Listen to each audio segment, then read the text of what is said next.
Icewillow's Greed, Chapter 8.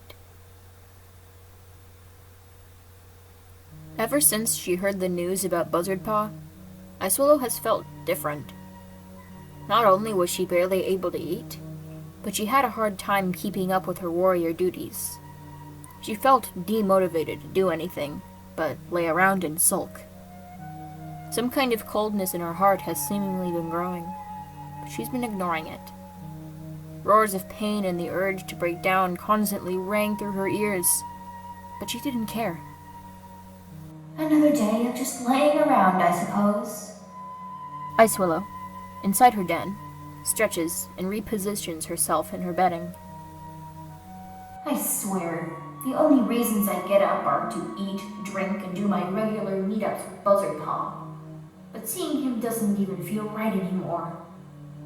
Hey, Icewillow? Eeljump knocks on the side of her den, catching her attention.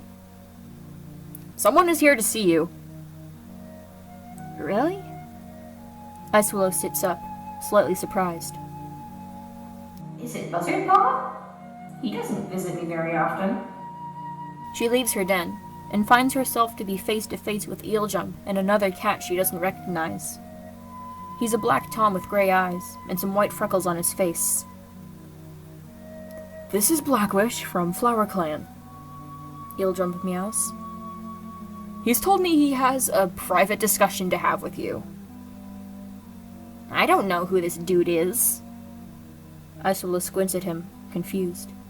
Is he some kind of creep?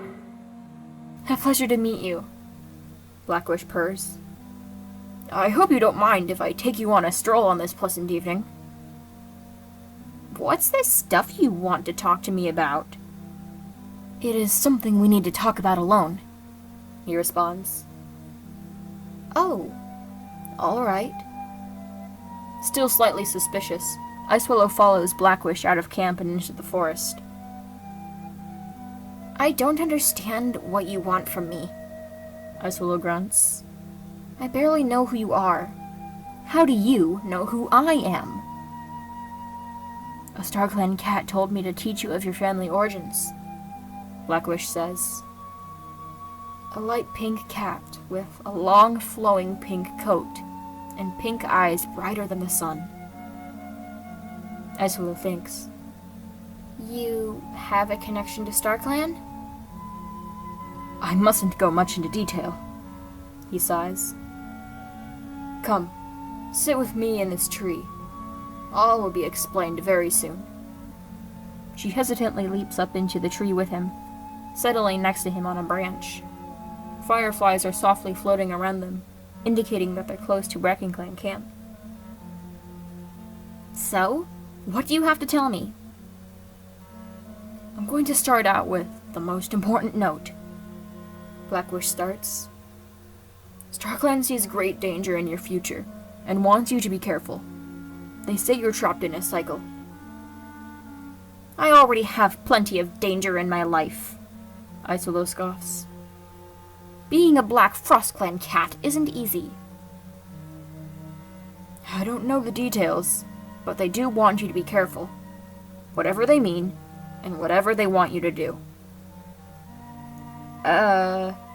Alright? Is that it? They also want me to tell you of Dimstar.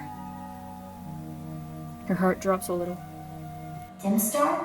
Is this related to Jaggedcoat and how I should be destroying him? Dimstar was a very corrupt leader. She went from being a decent and strong warrior to being a power-hungry and manipulative leader in such a short amount of time.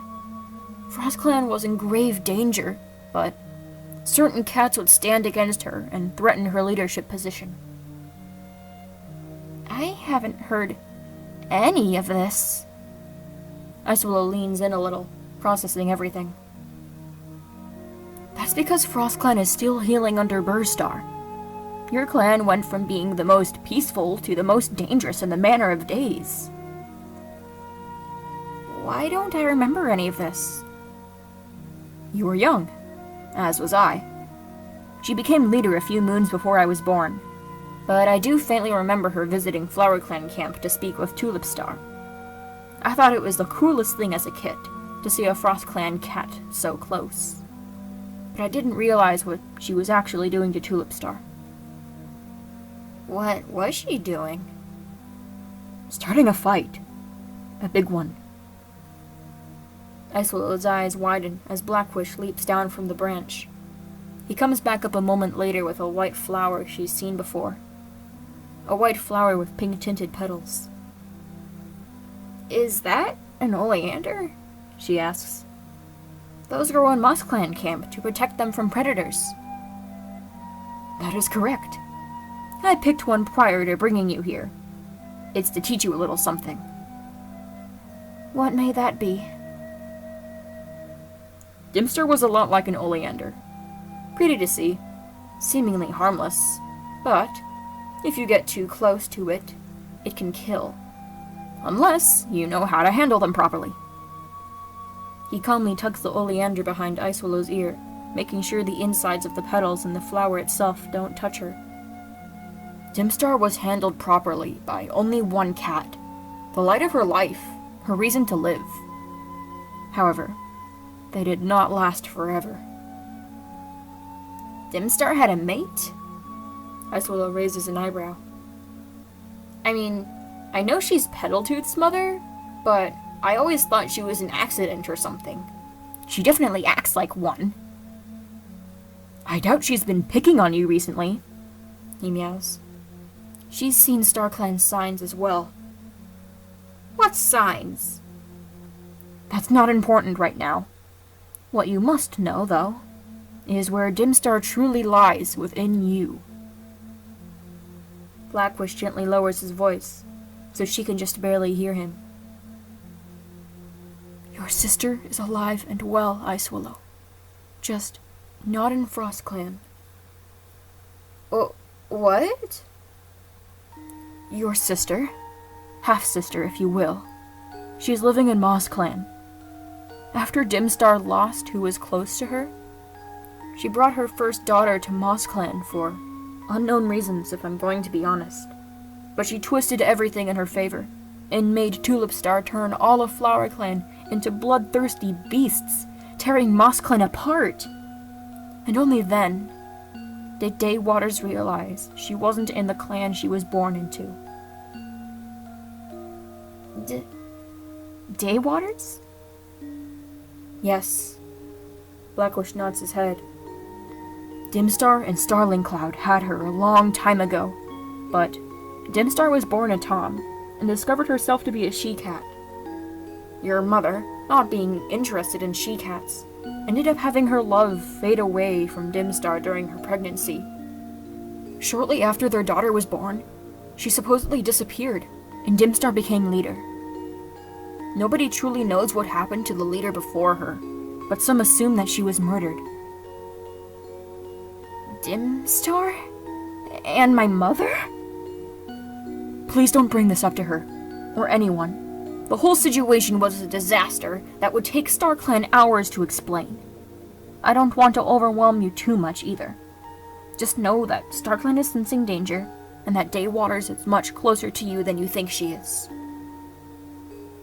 Icewillow looks up at him, shocked, not too sure what to say. I can't believe this. Mother loved Dimstar? She had kids with her? Is Petaltooth one of my sisters too? I can't be related to that rat. And Jaggedcoat didn't kill my sister? Why would Dimstar lie to me? Why did she want me after him so badly then, if he didn't kill her? Why do I still want to destroy him? Icewillow, you look a bit ill. Blackwish gently rests a paw on her shoulder. Are you okay? Don't touch me! She yanks herself away from him and leaps out of the tree, her mind still racing. At top speed, she sprints to where she originally saw Buzzardpaw and Vinestreak that one miserable night. She unsheaths her claws and slashes them across her own arm. Her blood drips down onto the grass, staining it. Everyone will regret what they've done to me. I'll kill them. I'll kill them all. I'll kill those who haven't even looked me in the eyes and given me a second thought. Hello, Icewillow. Bengalfang appears beside her and presses himself against her side comfortingly. Are you ready to teach everyone what's right? I always have been.